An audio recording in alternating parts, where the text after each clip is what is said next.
Sorry I lost, I didn't have enough feed or enough space. So we're tacking a little bit, tacking a little bit, tacking a little bit, tacking a little bit, tacking a little bit, kind of a thing. I did some extra welds here where the pan was connected to this piece. I'd like to flip it over and do the other side too after we get done welding. I also didn't like the spot welds they had on this, so I tacked that, and I will probably tack inside this one as well. I pulled my cable out for my cables on either side, and that way it'll protect them. Put yourself a cloth on it with a little, if you get it damp, it won't catch it on fire. Couple of things about your wire feed welder.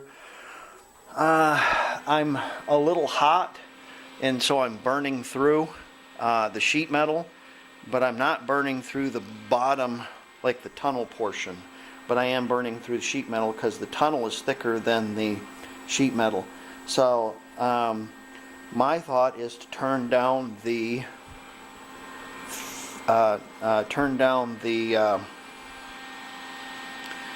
something happened to the feed here. Turn down the heat. My heat isn't high, and here's what's deceiving with 110 welders is you want good penetration. So instead of turning your heat down, turn your feed up just a tick, and it'll feed wire a little faster and less likely to burn through, and you'll get the heat for penetration. You want the penetration. So let's get after it. We'll start down here and work our way up. So let's get this in there if we can. There we go. I'll try not to get my fat head in the way.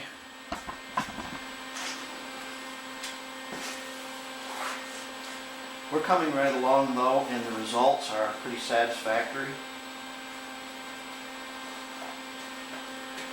But it's a lot of work.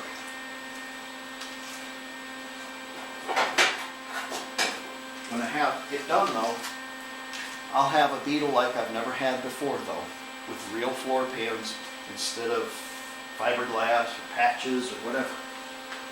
Nice.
Wonder why I couldn't see anything, didn't have my glasses on.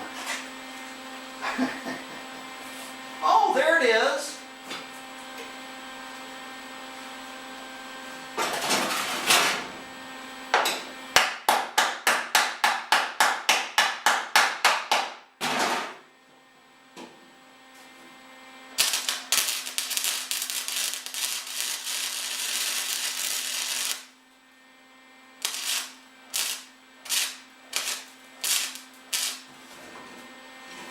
A hole there.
Glad they make seam sealer.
Alright, you get the idea. We're going to go all the way around this and finish this up.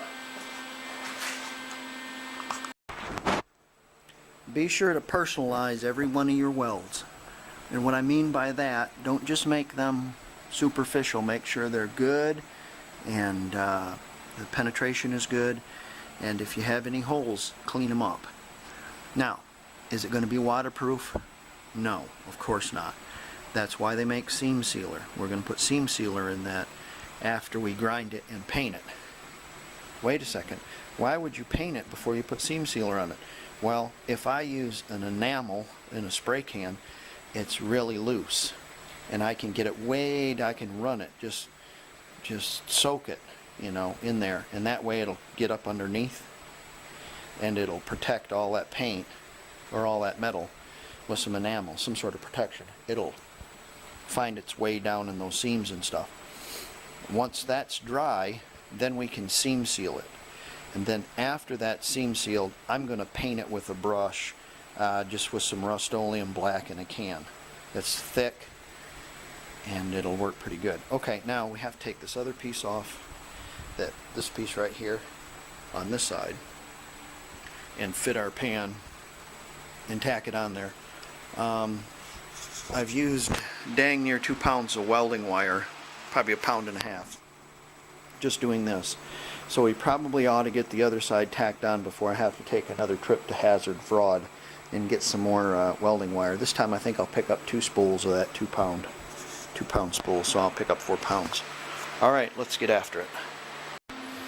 Had to do a little bit more massaging on this one in order to get it to fit up tight against there. I put some sheet metal screws in there in order to hold it in place to get it where I'm wanting it. My ground is also my clamp that's holding it. Some sheet metal screws holding it down, so I'm going to tack it in place. I'm going to weld, put 4 or 5 welds here. Same here. I'm going to weld this bracket to this bracket. Same with these. I'm going to touch up these welds a little bit, just as I did the underside of my bolt and my carrier and these. My jack, I'm going to weld up my jack a little more.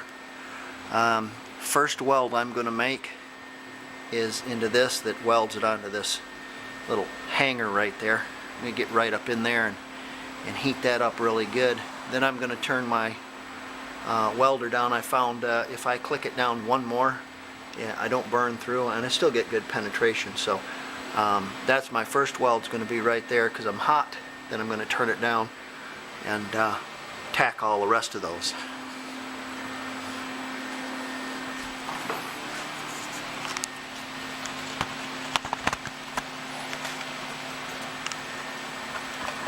I'll try not to get my big head in the way too much.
Hot.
out of wire. Well, gotta take a trip downtown. Go get some wire. I am pleased to tell you that I did not run out of wire. Actually, I still have some left. And I'm all finished with my welding. Did my seat frame. Battery hold down. All the spots I normally do. Or did on the other side. Jack points and such. Everything went pretty good. Went fine. And out of a 2-pound spool, I have that much left. Not a lot, but 2 pounds to do that. So we'll have to go anyways and get some.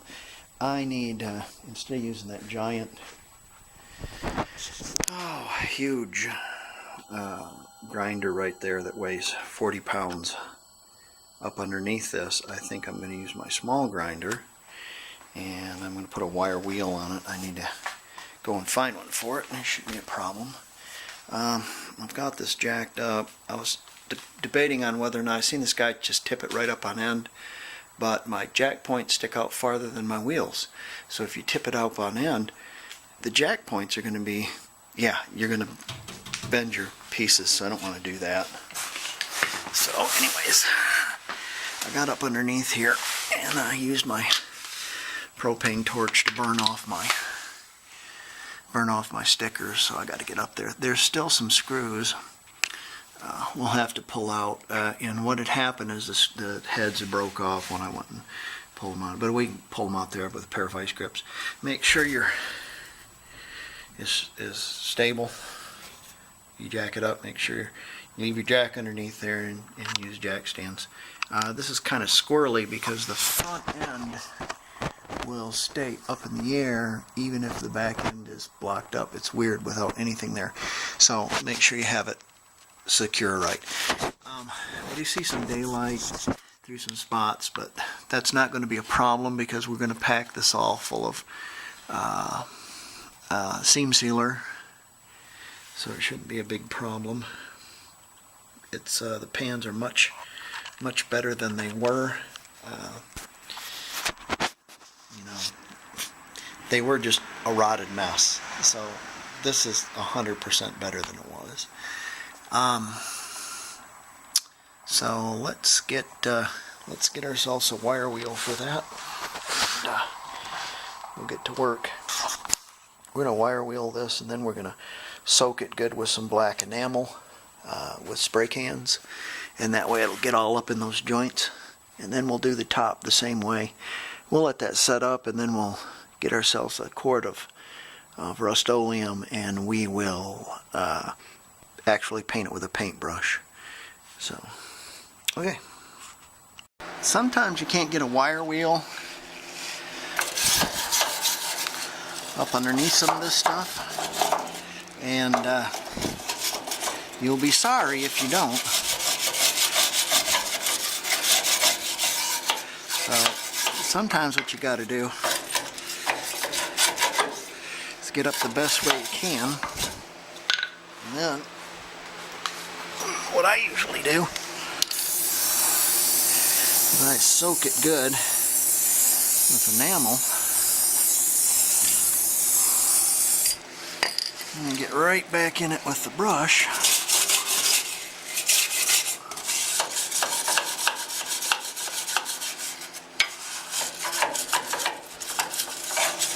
You know, I'm not dealing with any salt down here.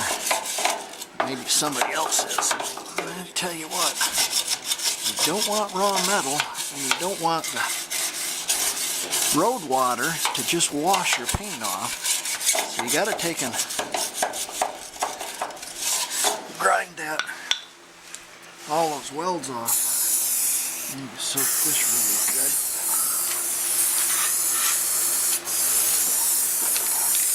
Yeah.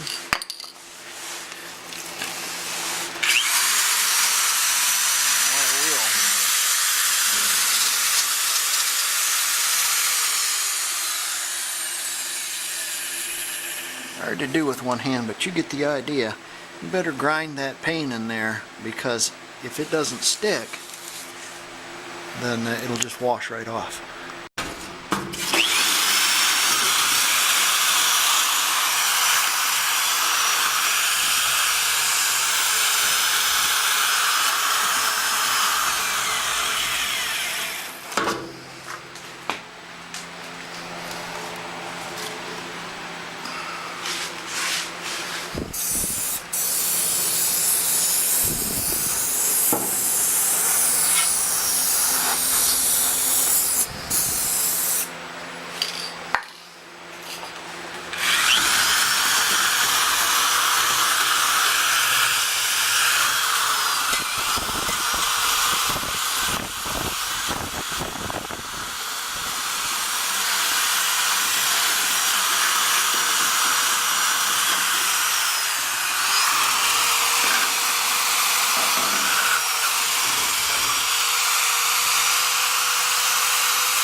Now, if you noticed when we were spraying underneath, you got run out coming on here, and that means you've got a good penetration. So what we're going to need to do is, I'm going to grind this rest of this all, sweep it all up, and then I'm going to paint it and grind it again. And grind that paint down in there. Make sure we get a good penetration with just some thin enamel. And then we'll paint it with a brush after we seam seal.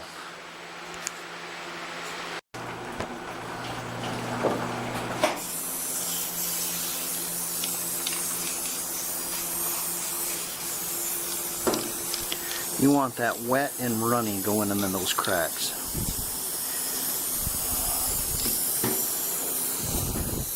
You want it running all over the place.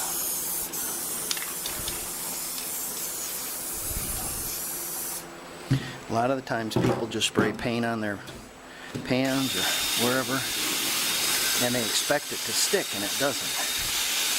If you grind it in like this, it will stick. Plus it's nice and runny, so it'll get all in those seams. And so you've got one chance, where we got this thing apart, to make it three things. You can put as many spot welds in it as they did, and even more, and make it strong as an ox. You can grind all the rust out of it and make it more rust resistant, get all the rust out of it.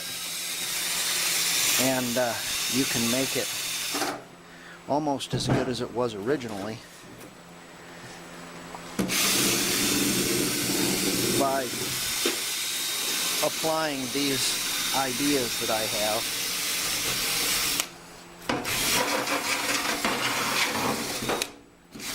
You got one chance to do it. You might as well do it as well as you know how. Take your time. Do it thoroughly. Jack points too, you know, I mean, all that stuff. Any place you put them on. All your stickers are going to have to come off also. Alright, I'm going to finish this up. We can finish spraying, and then I sprayed the bottom, of course, and did the same thing to it. Gotta do the other side, and then got a